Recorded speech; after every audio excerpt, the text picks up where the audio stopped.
अस्सलाम वालेकुम दोस्तों, आज की वीडियो में हम एपिलेप्सी यानी मिर्गी की बीमारी पर तफसील से बात करेंगे। मिर्गी की बीमारी में इंसान पर जब दौरे आते हैं, हाथ पांव मुड़ जाते हैं, उसके बाद मुंह से जाग निकलनी शुरू हो जाती है। ये सब क्यों होता है और कैसे होता है, इस बारे में आज की वीडियो में तफसील से बात करेंगे। तो चलो शुरू करते हैं। तो सबसे पहले एपिलेप्सी की डिफिनेशन क्या है? Disorder of brain characterized by repeated seizures. दोस्तों, एपिलेप्सी जो है ये दिमाग की बीमारी है जिसमें एक के बाद एक सीजर्स आते हैं। अब देखते हैं कि सीजर्स क्या होता है। Sudden change of behaviour due to temporary change in the electrical functioning of brain. दोस्तों, इसका मतलब यह है कि मिर्गी के दौरे में इंसान के दिमाग में इलेक्ट्रिकल फंक्शनिंग में अचानक चेंज आता है, जिसकी वजह से इंसान के ब्रेन और बॉडी का कोऑर्डिनेशन खराब हो जाता है और इंसान का बिहेवियर मुकम्मल बदल जाता है। दोस्तों, हमारा दिमाग बिजली की तरह इंपल्सिस जनरेट करता है, जिसको हम इलेक्ट्रिकल इंपल्सिस भी कह सकते हैं। और ये इंपल्सिस एक रिदम, एक पैटर्न से हमारे ब्रेन से निकलती है। दोस्तों, ये सिग्नल्स होती है जिसकी वजह से हम सारे काम नॉर्मली परफॉर्म कर पाते हैं।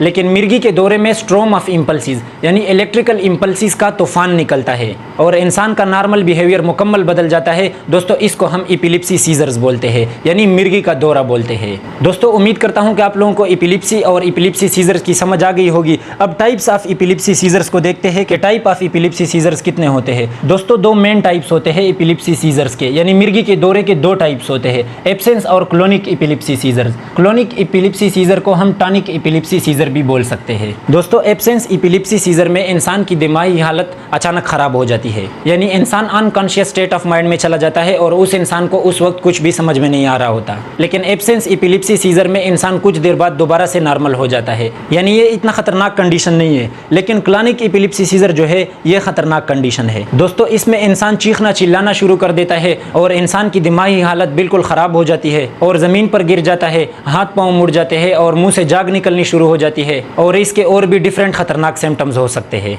और जब क्लॉनिक सीजर खत्म हो जाता है और इंसान दोबारा से नॉर्मल हो जाता है तो इंसान बहुत टायर्ड यानी थका हुआ फील करता है। दोस्तों, उम्मीद करता हूं कि आप लोगों को टाइप्स ऑफ एपिलेप्सी समझ में आ गई होगी। अब काजेज पे बात करते हैं कि एपिलेप्सी किस वजह से काज हो सकती है। दोस्तों, एपिलेप्सी के इसके अलावा और भी बहुत सारे काजेज हो सकते हैं, लेकिन यहाँ पर मैंने 3 मेन इसके काजेज लिखे हुए हैं। तो नंबर फर्स्ट पर है हमारे पास सीवियर हेड इंजरी। दोस्तों, सर पर शदीद चोट आने की वजह से हम एपिलेप्सी का शिकार हो सकते हैं, यानी एक्सीडेंट, हादसे वगैरह हमारे साथ होते हैं तो हमारे सर पे जब शदीद चोट आती है तो उसकी वजह से भी हम एपिलेप्सी का शिकार हो सकते हैं। उसके बाद ड्रग एब्यूज़ और अल्कोहल मिसयूज़। दोस्तों, जो लोग हद से ज़्यादा नशावर चीज़ें लेते हैं या हद से ज़्यादा शराब पीते हैं उनमें भी बहुत ज़्यादा चांस होता है कि एपिलेप्सी काज हो जाए। उसके बाद दोस्तों, स्ट्रोक भी बहुत बड़ा काज है एपिलेप्सी का। अब स्ट्रोक क्या होता है? दोस्तों, हमारे दिमाग को भी ब्लड की बहुत ज़्यादा ज़रूरत होती है, तो जब दिमाग को ब्लड सप्लाई ब्लॉक हो जाती है यानी ब्लड सप्लाई नहीं होती दिमाग को, तो दिमाग एबनॉर्मल काम करना शुरू कर देता है। इसको स्ट्रोक कहते हैं और स्ट्रोक की वजह से एपिलेप्सी बहुत ज़्यादा काज हो सकती है।